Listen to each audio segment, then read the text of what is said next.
Hello everybody, welcome back for another video. Hope you're all doing well and that you are all having an incredible day. A very weird news period that we're having right now. And without further ado, let us jump right into it. On the 1st of June, cryptocurrency enthusiasts were shocked to hear that the peer-to-peer exchange known as Local Bitcoins has ceased offering in-person cash trades. According to a few users, all pending fiat trades have been canceled, leaving local traders who prefer cash high and dry and forced to seek other avenues. For those who have no idea what Local Bitcoins is, it's a website, it's an app where pretty much you can buy Bitcoin locally. You can contact people on Local Bitcoins and you can say, hey, I'm here, where are you? I'm 3 blocks away, let's meet at this cafe. I'll hand you cash, you transfer me the Bitcoin, whatever the actual case might be. And yeah, apparently for a lot of people, maybe even everyone, as time continues to go on, they have stopped doing what they were known for. One of the oldest over-the-counter Bitcoin exchanges, Local Bitcoins, has removed cash trades from its list of options. That means that people cannot use the platform to meet in person and sell Bitcoin for cash or vice versa. Local Bitcoins hasn't officially announced why it removed the option, but a few traders have stated that all in-person cash trades were suddenly canceled. They said, I logged in and found my in-person sell offers were all deleted, and the new prompt now has no local options, only online ones. Kind of defeats the purpose of local in the name, one trader detailed in Reddit forum for Bitcoin. Yeah, see, the entire point of it is that if you didn't want to use a cryptocurrency exchange or didn't want other people knowing what you were doing with your own money, you could simply meet someone in person and swap cash for Bitcoin. The news spread like wildfire across social media, and Bitcoiners discussed new ways to trade in person for cash. Ray Youssef, the founder of the peer-to-peer platform known as Paxful, noted on Twitter that his platform has seen a number of new registrations. Local Bitcoins is now Remote Bitcoins. They took down all their cash offers, and the refugees are flooding to Paxful VIP support for all cash vendors. We won't let you down. Cash is still king in the emerging world. One, that's not me promoting Paxful. Two, I hope they don't get too happy and too giddy, because what's happening around the world, and it's very weird, is that as we've seen tighter capital controls everywhere around the world, and this also ties into the next thing that we're also going to be talking about. There's something, it was foretold by many people in the cryptocurrency space in 2012, 2013, 2014 that these events would be happening. Not to sound like crazy prophetic or anything like that, but it's kind of, if you push, you get shoved back. So this is kind of where it's coming from. A lot of countries around the world, as cryptocurrencies have become more popular, and there have been a lot more capital controls around countries over the last 3, 4, 5, 6, 7 years, as far as them being afraid of where their money's going. Inflation, hyperinflation. We've seen a lot of people putting their money into cryptocurrencies, and I guess on topic, put their money into Bitcoin. And what's been happening is that we've seen a huge spike in the amount of people around the world who have been putting their money into Bitcoin through Local Bitcoins, meeting other people in person, handing them money, so and so. But on the other side of that, as great and utopic as this may sound for the cryptocurrency space, this is not very nice for countries, because countries are obsessed with being able to control and understand and know exactly where money is flowing at any given time within their borders and also outside their borders. So there was a situation that happened a couple of months ago. I think it was, I want to say Finland or Norway, I can't remember the exact place, where somebody, I think they had about $10,000 US dollars equivalent in cash on them. And they actually were like, not raided, but like policemen stopped them and they were like, what are you doing? What's all this money? And I think the person actually got in trouble because governments don't want things that way. So as Local Bitcoins has become more popular over the last couple of months, I even want to say, we've seen huge spikes in activity. If you're not looking at the screen, I'll still just explain what's going on. But for those of you who are looking at the screen, it's pretty much a chart. We've gone over a couple of these over the last couple of months, but it's kind of to bring the point home as to exactly what's been happening around the world. And you kind of see the chart from the very beginning. No one's really using Local Bitcoins. And as we get to around where we are right now, the volume has completely spiked. This one is in India, and that's with the fear that the Indian government could or was potentially maybe going to ban cryptocurrencies. It's still kind of out there. No one knows exactly what's going on. The next one is for in Chile. You see, like, this is a huge spike over here. These are all countries that are either affected by inflation, by hyperinflation, or have had at some point their governments come forward and say, yeah, we're going to ban it. We don't want it. It's not good. You shouldn't be using it either, because it's capital controls, and it's also the governments being afraid of people taking any time that someone look at the one from Mexico. It's absolutely insane. When governments have never had a situation like this, we've had situations before where people could take their money, paper money, put it into gold, put it into silver. There's never been anything really, you can buy diamonds, but not everyone can buy diamonds. You can buy expensive art, but not everyone can buy expensive art.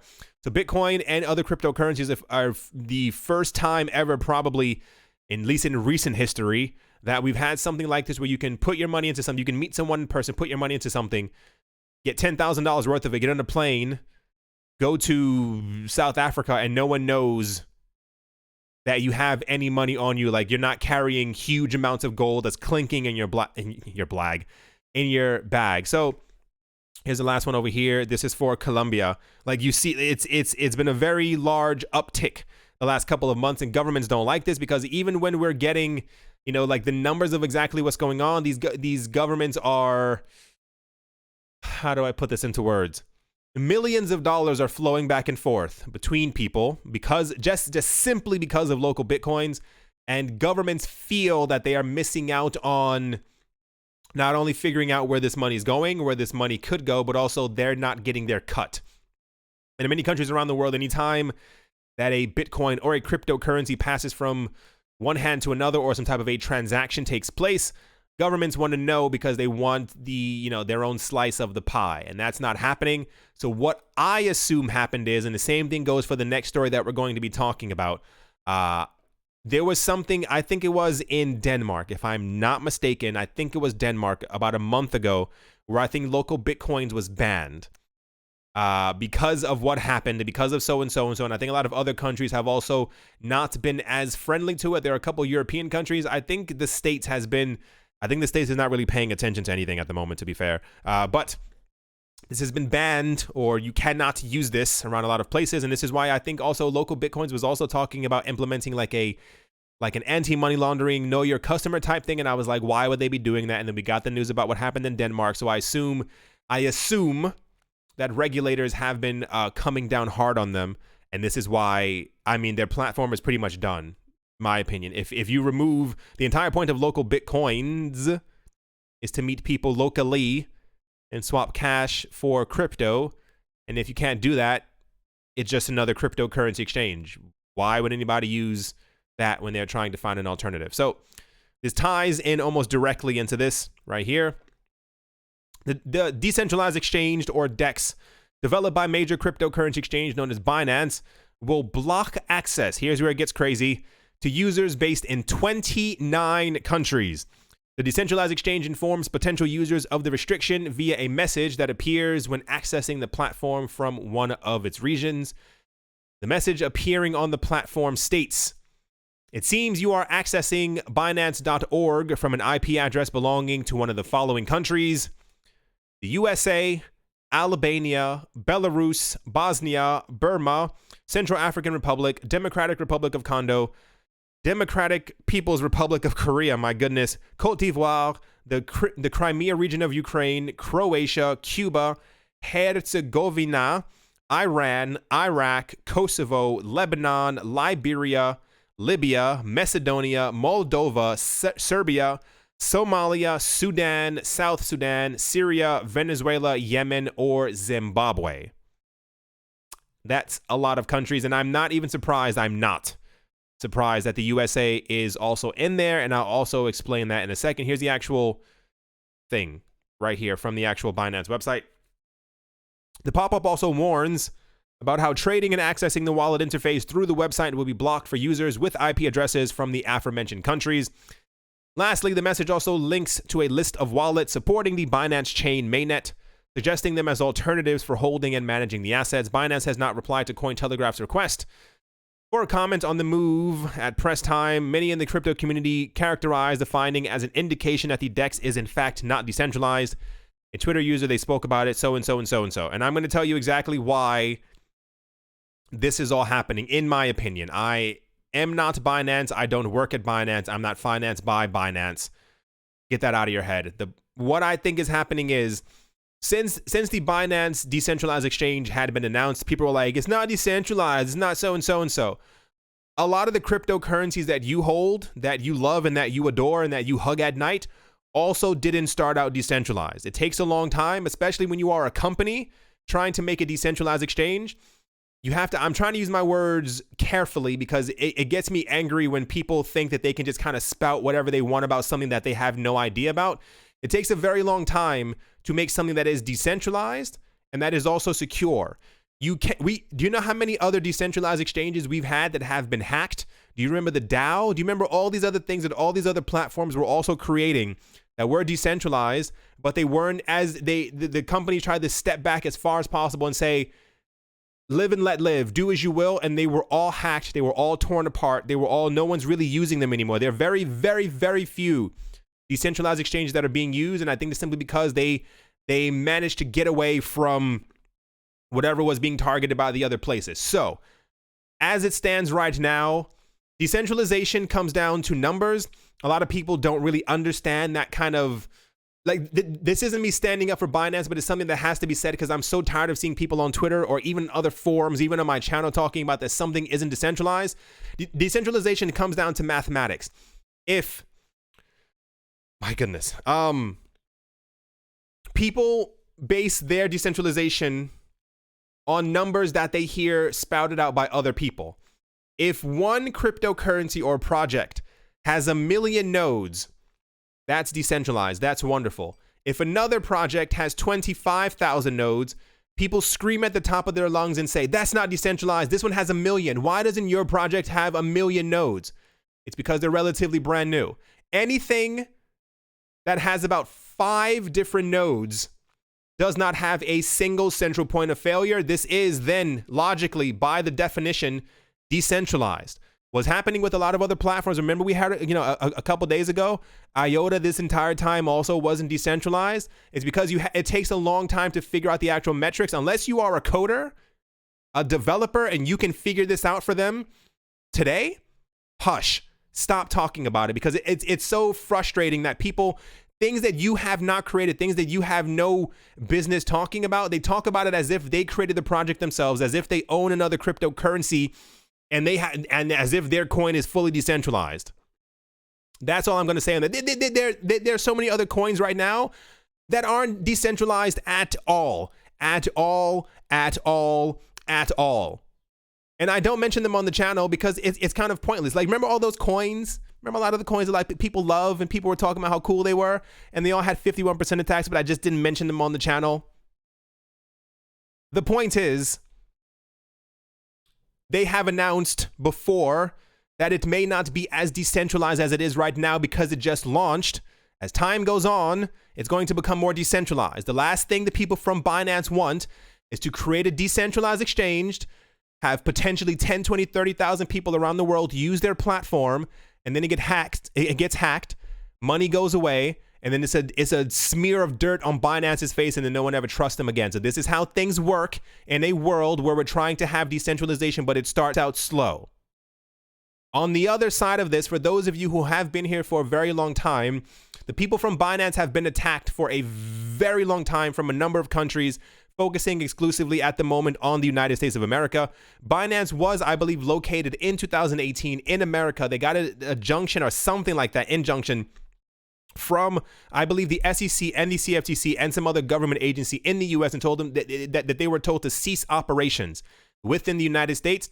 The people from Binance said, that's totally fine. They picked up their computers, and this is why they are in Malta right now. They're in Europe because they have found a more easy place for them to be able to deal in what they're doing. And this is why they're also opening up in Singapore and so and blah, blah, blah, blah, because it's a lot more regulatorily friendly. These countries, these list of countries right here, have probably at some point, if you think that they haven't, you're probably sorely mistaken, sent the people from Binance. First of all, if you look at this list over here, you should remember some of these countries have banned cryptocurrencies.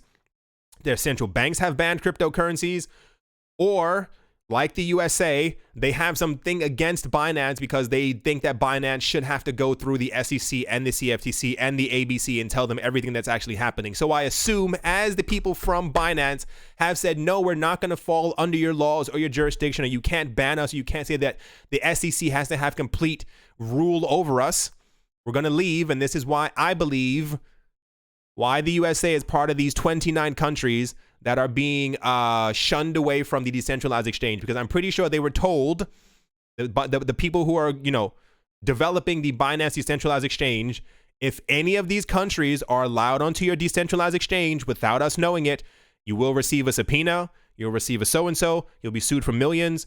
I don't know if you've ever lived in America, but that's how things work. And I'm pretty sure other governments also are probably very afraid of what's happening with cryptocurrencies. They're growing at a rapid pace. Binance is the largest cryptocurrency exchange in the world, and it's believed, as time continues to go on and their decentralized exchange becomes more decentralized and more secure, and more people are using their platform, people will slowly start to go away from Binance, the actual website, and simply go to the Binance decentralized exchange to be able to do their business without governments having to know exactly what's going on. Get it? So this is why I think they did it, because at this point, the people from the decentralized exchange still have a degree of control where they're able to do this. And I mean, would you rather have a situation where Binance, imagine a world where we only have Coinbase once again. There's probably, there have been so many cryptocurrency exchanges who have been shutting down because they have had similar aspirations, and they're not as big as Binance, and they're not as quick as Binance as far as moving around the world. So I assume many, if not all of them, cryptocurrency exchanges around the world have received something from the USA. I promise you, they've received something, some type of letter in the mail that said, hey, you can't do this. You fall under our jurisdiction. If you allow people from the US on your platform, your website is ours. We control exactly what's going on. And I guess in the friendliest way of saying it is simply, at the moment, Geoblock people from 29 different countries, as opposed to having to shut down their decentralized exchange. It's very fascinating what's happening. And we are, I think, on one of the very last, I want to say legs. I don't know what word to even use. Governments are trying to pull anything out of the woodwork from their backsides that they can to be able to control the cryptocurrency space. And I mentioned before in so many other videos, and I tried to keep it a little hush, but I'm loud. Decentralized exchanges in 5 years are going to be probably what we all use, especially if you have been in the cryptocurrency space for a very long time. Decentralized exchanges are going to be the thing to be able to have control over our money, to be able to withdraw and deposit and so, and send our money at a moment's notice whenever we kind of want to. And I think governments are slowly getting wind of this, and this is why I think we're seeing backlash like this. A decentralized exchange is really no different from an app that you can download on your phone for free and meet people in person to be able to trade money back and forth. Like, imagine how many other instances around the world where people were taking $2,000, $3,000, $4,000, $5,000 and trying to buy half a Bitcoin, trying to buy a whole of something else. It's so, I think this is just further pushback from governments, because they're trying to figure out exactly how to get the situation under control. Whether they'll be able to do that completely, no one knows, but they're trying their darndest.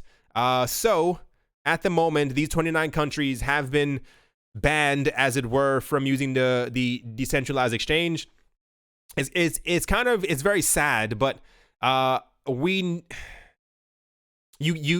can't win on your first try. So this is why I think we continuously see an enormous amount of pushback from the traditional financial world and from governments, and then we get, we move 3 steps forward, we get pushed a step back, and then we continue, advancing forward. Eventually, at some point, I mean, I'm not expecting all 29 of these countries to kind of, open crypto with welcome arms, but a lot of them will have no choice. The financial world is becoming digital. I assume that many of these countries also want to be a part of the financial structure that the world is going, so they will have to digitize at some point. Anyway, Yeah, stop the it's very annoying, and I don't know if people do this if they're just trolls, if people are bored. Like, stop trying to promote things that don't need to be promoted, or trying to spread fear, trying to make people think differently because you don't understand exactly what's going on. It's so simple. Like, we understand, like, every single cryptocurrency project was the exact same way. Like, Bitcoin for at least a year and a half had about maybe 15, 16 17, 18, 19 nodes. Like, there wasn't a huge amount of people on these, you know, like, we also had news. What was it? Whatever. I'm not gonna even name specific coins because it's very petty. The point is, that happened. Local Bitcoins thing happened. And without further ado, let's move on. Here's a, like I said, a very weird news day. Like, I don't know what this week is bringing about in people. But bless them. Visa's chief executive officer at a recent investor conference held in New York said that he does not see the need for faster payment transfers. He said, does the consumer really need the funds that much faster? Surprisingly, Visa, being one of the largest payment processors in the world, should concentrate on actually providing faster cross-border transactions. Kelly is ready to support his views, the guy who just said that. He said, some of these systems are not as reliable, not as robust, and very unfortunately don't have the same protections. If I now have a dispute with you over it and there needs to be some element of change of chargeback, how's that going to work? With great difficulty. CEO sentiments come roughly 5 months after Visa spent $250 million to acquire a British platform known as Earthport, which has a long-standing partnership with Ripple. Earthport specializes in facilitating cross-border transactions with financial institutions. Notably, at the same time of the acquisition, Visa was set to enhance its cross-border payment services.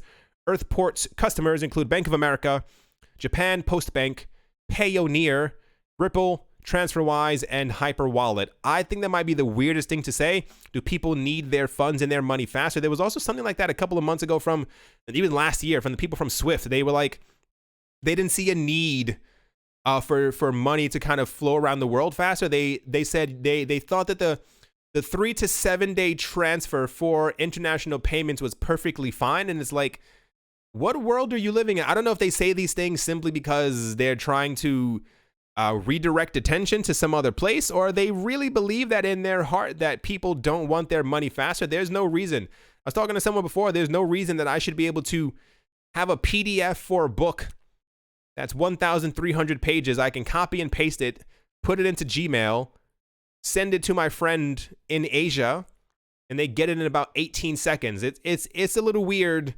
that they think, anyway, I don't know if they think that the world isn't going to change. It's already changing, but it's a little odd. Anyway, let's move on. Next up, decentralized applications on the EOS network continue to outpace those on Ethereum and Tron, according to DApp Review. $25 million worth of EOS flowed through dApps on the network in the last 24 hours, with 125,000 active users.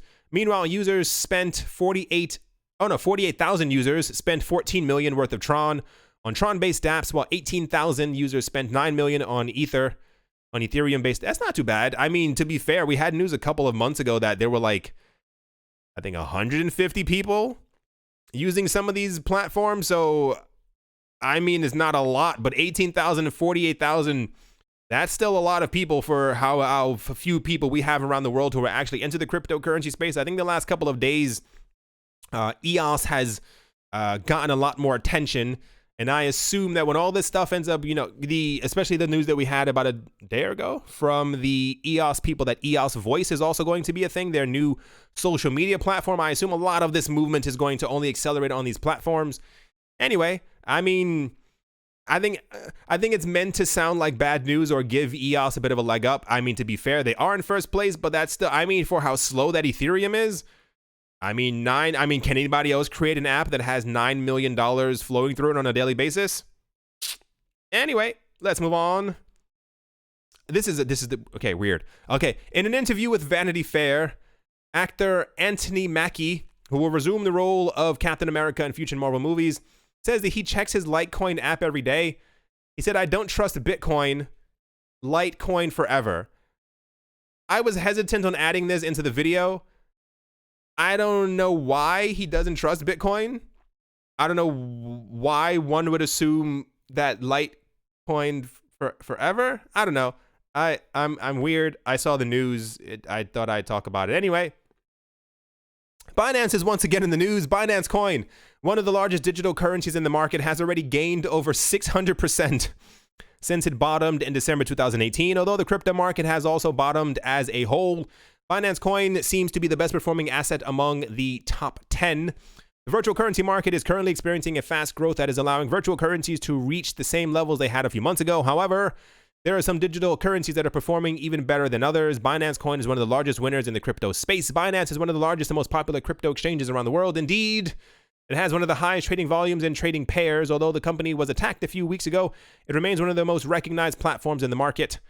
And then they go and so yada yada yada. 600. So what this is significant of or about means a lot of people, whenever we have a cryptocurrency bull run, one of those crazy parabolic runs up, coins typically do anywhere from 10 to 100. No, what is it? Yeah, a 10 to 20x. So that's around a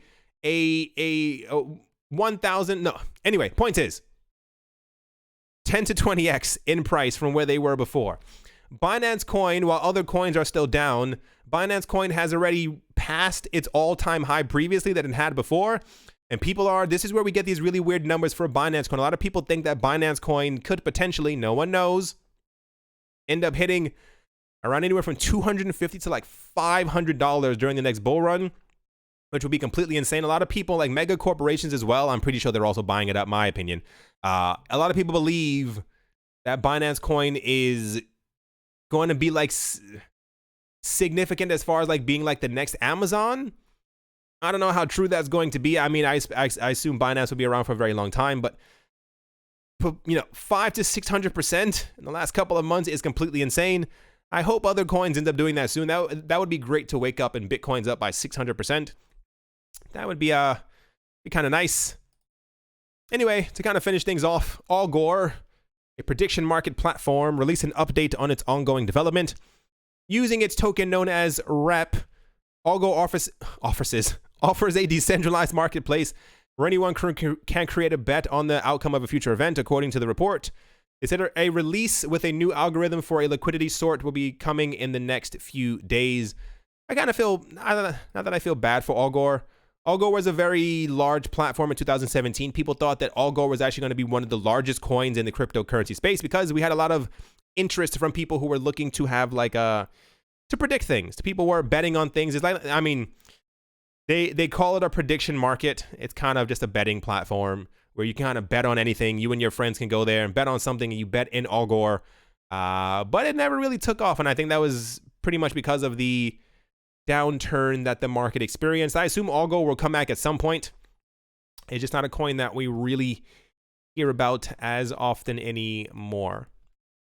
Alrighty, everyone. That is definitely going to do it for this video. As always, an enormously large thank you to my Patreon supporters. They are Professor Wally from Gunbot University, SC Verzely Fine Art, Crypto and Beer Shipmate, Brady Niels, L. Doug, Jared Schneider, Wise Night Owl, Shaolin Fried Rice, Gilbo Snake Crypto, Joe Mohair, Maroney, Carl Birchenoff, singer-songwriter Mike Savage, Rai Ra, Yasha Harari, Amy Starsheen, Jeffrey Ramsey, Crypnotic, Clara T. Snowden, Crypto Artist, Coldy 3D, Nicholas, One Earth, One Peace, One Love, Setsuna, Nick Kanaya, Richie Rich III, RF Dusty, Cody, Vlad the Impaler, Paxis, Sam Siri Vaseline, Jeremy the Photographer, Jim Gardner, Minting Coins, Arthur Yako, Nick Mangelavori, Anthony Charles, and Mechanic.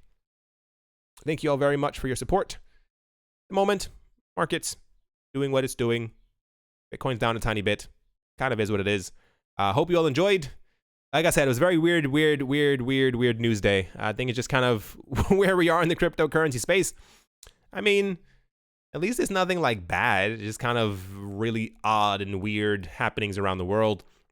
There are other solutions to local Bitcoins. I've never used them, but I'm pretty sure there are many other people who are trying to take their spotlight, especially right now.